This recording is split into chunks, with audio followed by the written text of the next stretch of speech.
The moment I pushed open my front door, a chill ran down my spine. 2 weeks of sipping cocktails on Bali's sun-soaked beaches should have made coming home to Pinewood Estates feel like slipping into a warm blanket. Instead, I stood frozen in my entryway, staring at muddy footprints smeared across my gleaming hardwood floors. Someone had been in my house. My suitcase hit the ground with a thud as I followed the trail through the Lee VYing room. My coffee table was off-kilter, shifted a few inches from its usual spot. Nothing seemed stolen, but the air felt heavy, tainted. Then I saw a yellow sticky note stuck to my fridge. Routine inspection. All clear, it read, signed by Laura Bennett, HOA president, with a little heart doodled beside her name. My stomach twisted. What kind of routine inspection justified breaking into my home while I was 8,000 miles away? I'd done everything right before Leah VYing. Set timers to flick my lights on and off, stop my mail, even asked my neighbor Mike to keep an eye on things.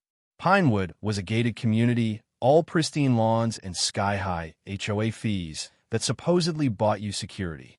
I never imagined the HOA president herself would be the one to violate that. Fumbling for my phone, I called Mike. "Did you see anyone poking around my place?" I asked, my voice tighter than I meant it to be. He hesitated. "Well, I saw Laura's SUV parked out front a few days ago. Figured she was dropping off one of her newsletters or something." My jaw clenched. I pulled up my security app and scrolled through the footage. There she was, Laura Bennett, in her crisp blazer and pearl earrings, skulking up to my door last Tuesday at 2:17 p.m. She glanced around, then pulled out a key. My key. She unlocked my door and slipped inside like she owned the place. For 40 minutes, she prowled my home. The cameras caught her running a finger along my bookshelves, checking for dust, flipping through a stack of unopened mail on the counter, even opening my fridge. She jotted notes on a clipboard, her lips pursed like a schoolteacher grading a failing paper. When she left, she had that smug smile she always flashed at HOA meetings, the one that screamed, "I'm in charge." I was Lee VYD. I stormed to her house, easy to spot with its flawless hedges and a sign proclaiming HOA president, like it was a royal title. Laura opened the door, her smile as polished as her manicure, but it wavered when she saw my face. "Oh, Natalie, back from vacation? How was it?" she chirped, as if she hadn't just trespassed. "Why were you in my house, Laura?" I cut in, my voice sharp. She didn't even blink. "Just a routine wellness check," she said, while VYing a hand like it was nothing. "We do it for everyone who's away too long. It's for your protection." My protection? Her tone dripped with condescension, and I felt my skin prickle. "Show me where in the HOA bylaws it says you can waltz into my home," I demanded. Her smile tightened, eyes narrowing. "It's an unwritten policy. As president, I have the authority to keep our standards up. I'm a lawyer. I'd read those bylaws front to back when I bought this place. There was nothing about wellness checks, unless there was a burst pipe or a fire. Something was off, and I wasn't letting it slide. Over the next few days, I started asking around. What I found made my blood run cold. Neighbors admitted they'd come home to find things slightly moved, cushions out of place, drawers ajar, but brushed it off as forgetfulness. Others had seen Laura snooping around empty houses, but were too scared to call her out. "She fined me for Leah VYing my trash can out 10 minutes too long," one guy, Greg, confessed. "Last year, when I was in the hospital, she let herself in to check for code violations." What was I supposed to do?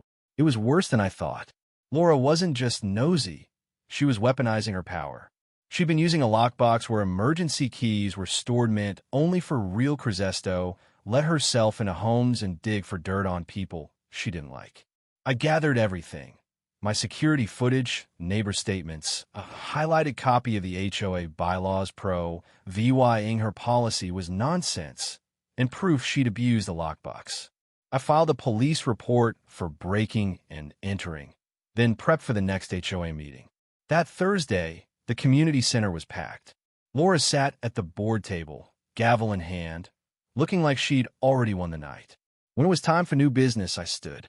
"I'd like to address a serious issue about unauthorized entries into our homes," I said, my voice steady despite the adrenaline. Laura's head whipped toward me, her eyes like daggers. I hooked my laptop to the projector and played the footage of her sneaking into my house. The room went dead silent.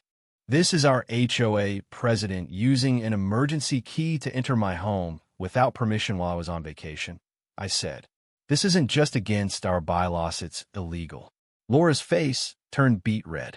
She slammed her gavel so hard it echoed. "This is out of order," she shrieked. "These checks protect our community." I queued up recorded statements from neighbors who'd been targeted. The board members shifted in their seats, avoiding her gaze.